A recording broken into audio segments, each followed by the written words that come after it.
Hello. Hello. So today we're gonna talk about the 4 phases of Cafe Cadenza that we can see that how Cafe Cadenza is gonna build according to the 4 phases and what each phases and or the purpose of each 4 phases does for Cafe Cadenza. Mm-hmm. Okay, so we have the bottom phase. Phase 1, trust. And I think we're gonna spend a lot of time at this. This is the most time we're gonna spend with the first phase, right? Yeah. It's the most important. It's the foundation of the whole, Cafe Cadenza. And within the trust, there is the triangle of. Can I draw a triangle? Yeah. Compassion. I like using red for compassion.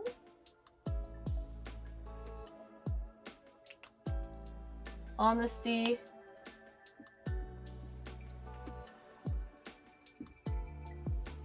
And humility. How do you spell it? HUMILLITY.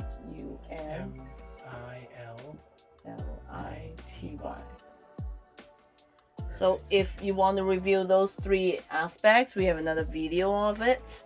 You can go back there. We'll put a link somewhere here. I don't know, somewhere. And so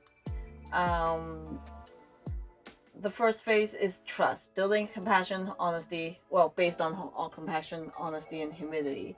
First phase, people. Basically we're trying to recruit people. Well, not recruit, but trying to find people of like mind that in the end we can trust.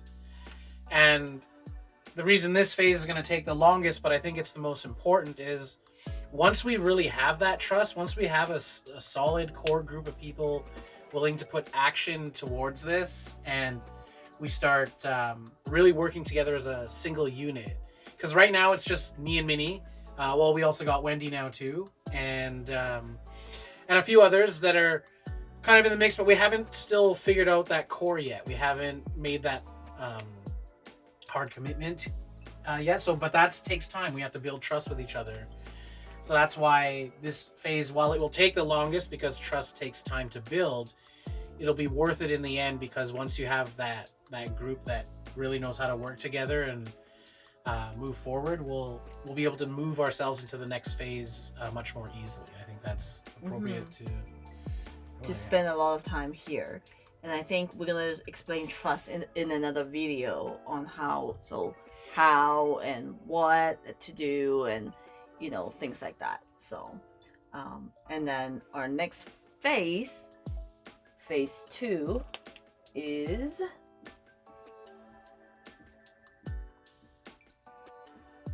did I say economic, right? Yeah. Independency. Yeah, or just economics. Mm-hmm. So at this point, once we have people we can trust and we're working together, now it's the time for us to pool our resources. That's the economics. Economics is the management of those resources and how we decide to do that. Mm-hmm. And again, we'll put another video out talking just about the economics and what we want to achieve. Yep. Yeah, but in a nutshell, it is the start of the Bank of Panda, or Cafe Cadenza, whatever we call it. Trust Panda. The Trust Panda. Yes. We won't go into all the nitty gritty of we're thinking of putting it into a trust. But this idea that we're pooling our resources together and finding ways that we can reinvest back into ourselves. So, for instance, let's say one of us in this tight-knit group is struggling a little bit financially, right? We want to get them to the stage where they're doing well. So we pool our resources together, say, look, we're going to pay off your debts under this contract. You're going to pay it back with interest. And then that money's just pooling right back into the community, right? So now we've got you stable. Now you're actually, instead of paying your money to the outside banks, you're paying back into our bank. and we're going to keep reinvesting. Or like, let's say we are going to share a house together.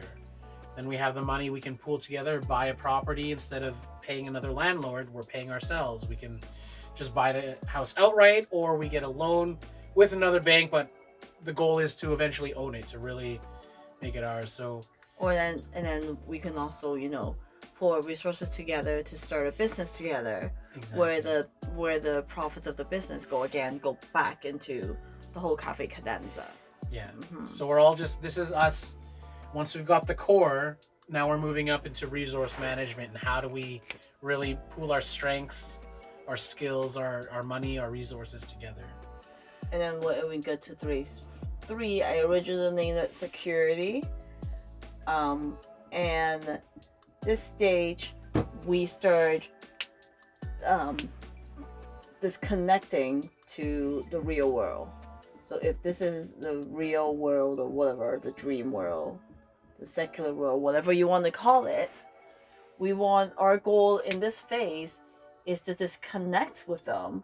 And we have three things that's mainly, so we want to be self-sustainable, so we're like economic independence, right? Yeah, so we want to, basically, we would be this other circle down here forming our own community. And that's Cafe Cadenza right here. But we're still tied to the world. So there are still some things we have to pay for, right? Like, we might not have a communal home yet, so we're paying rent to somebody else. So our money is really tied to this system with a lot of the things, insurance, you know, any other kind of loans you have, things like that. So our goal is to kind of become more independent in these areas, not only economic, but what else was it? Like, we want to make sure that we're taking care of our basic needs and stuff first, and eventually we're just basically severing that tie, so that we become resilient. So if we have our own food security, that means we're not relying on going to the grocery store and getting our food that way. It means we're truly independent there. If we own our own property and the house is paid for, we're secure there, and we just have to maintain it. And then I think it's the health as well. Yes. Right? We're not based on a broken health system. We have means to collect our own herbs, or, you know, we have practitioners that can help us, so that we're not relying on the real world's lovely health advisors telling us what to do and quarantine ourselves. Let's say we'll quarantine our own selves. You know, is that even allowed to say that on YouTube? I think it's fair. If this is a sick society, yeah, we need to quarantine from them. Yeah, we're not going to quarantine by putting on a mask. We're going to quarantine by just becoming resilient. And that's probably what I might change the word security to, like resilience, because what it says is we can get through anything, no matter what happens to the outer system. We've got a stronger foundation, right? We've already got people we trust. We've worked out our economics, and we're trying to become tight in terms of resource management. And so next phase is we're building up towards that resiliency, so that the stock market crashes, there's a war, the policies change, there's, I don't know, riots on the street, zombie like on that. the street, zombies, you know, just in case, you know. Exactly. So we want to be like, we're taking a page from the book of, you know, the preppers, but we're not doing this out of fear. We're doing this because we would do it anyways. We want to be strong, and we're not hoping for anything bad to happen, but we do want to be secure in knowing that we can take care of ourselves as a community. And that equals pretty much freedom, right? So what we're asking, we're not doing it out of fear of, oh my God, this world is just gonna crash. No, we're doing it for our own way of living, so that we can make our own choices without having to be like this world telling us what to do, because we're so reliant on it.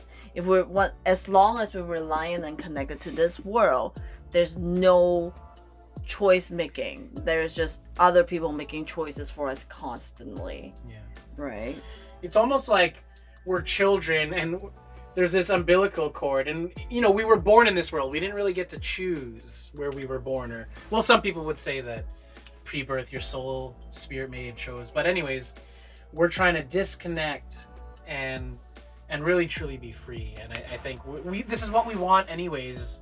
It's not out of fear. It's out of, we just want to be able to choose the world we want to live in instead of playing the game that other people's rules. Yeah, other people's rules. Like, it's a game of Monopoly. I don't like that game. Like, there's some aspects I kind of like of it, but the end result is not really fun because.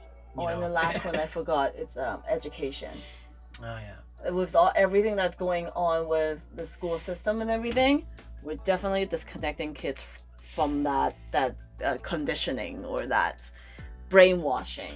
Yeah, there's so many lies out there, and it's that's a whole other rabbit hole. But exactly. But if you're not already aware that the mainstream media does in fact lie, then you need to become aware of that. But why?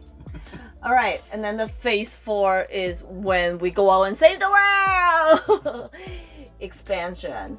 So we see this as in, like, when we have everything secure ourselves, put on your own oxygen mask, then you could help other people and put on their oxygen masks, So I see things like, I remember having a vision of having a food truck or a vegetable truck full of like vegetables from our own garden, and then just going into low-income family and be like, listen, teaching them about eating right and you be able to afford good food.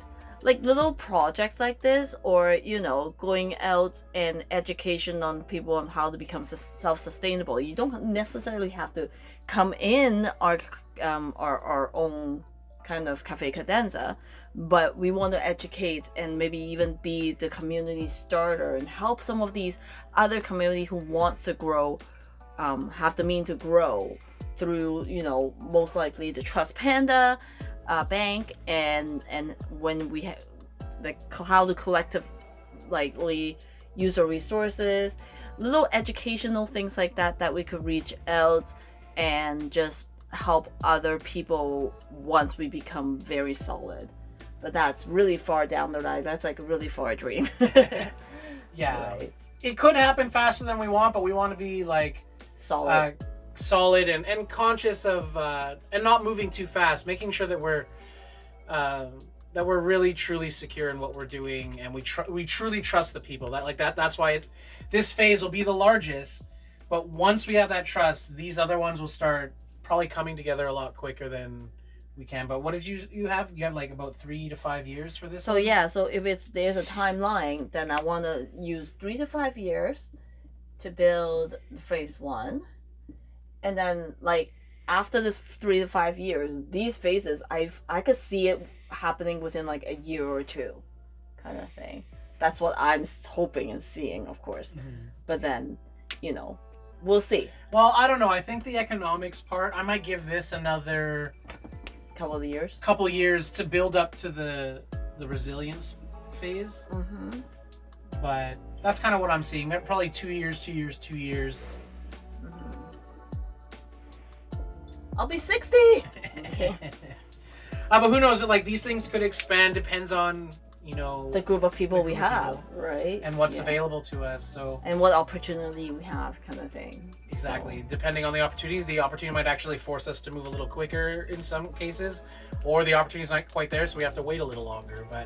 But this is like not a project for like this generation only, of course. Like, we're looking at multi-generations. We're looking for something that lasts long. It's not just going to be like, boom, one lifetime and done. Yeah, and it's not like things are done once we're here. We're still going to go back because we're probably going to find more people, and we still need to develop trust. So basically it kind of circles back to phase 1, where we get back to people and figure out how can we improve our economics? How can we improve our resiliency?